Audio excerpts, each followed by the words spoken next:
Generally, we do not speak up on the ongoing matters relating to relations between the three organs and the views given by public. We speak largely through our classroom programs and we try to enlighten our students.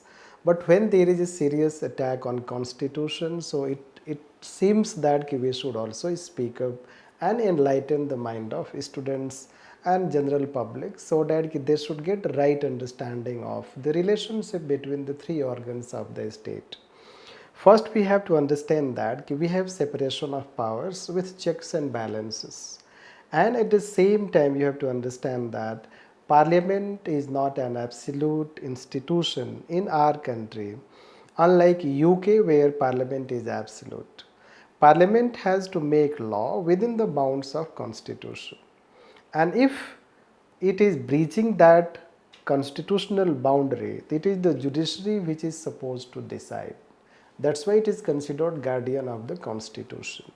So recent times when there are criticisms by Vice President and one MP about Supreme Court that it cannot strike law made by legislature and let's say that it cannot review a law. This is what it is said कि सांसद को बंद कर दो.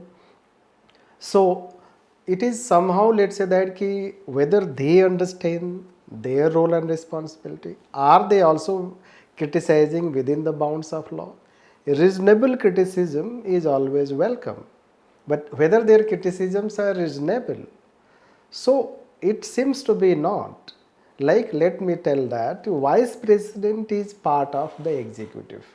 And if there is any case in Supreme Court which it has given judgment and the executive has any objection on that judgment, it can appeal in Supreme Court and through Attorney General, and it can give its view through Attorney General.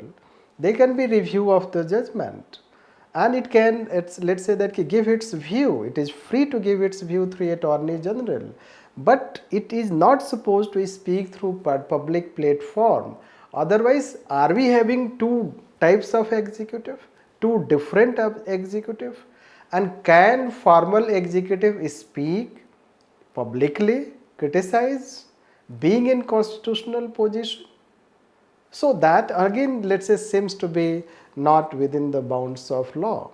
Similarly, there is a separation between legislature and executive. When any matter is sub judice, can any MP criticize that sub judice matter and even take the name of Chief Justice that he will be responsible for civil wars?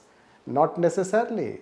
Are we supposed to say that judiciary should play the role of cheer girls?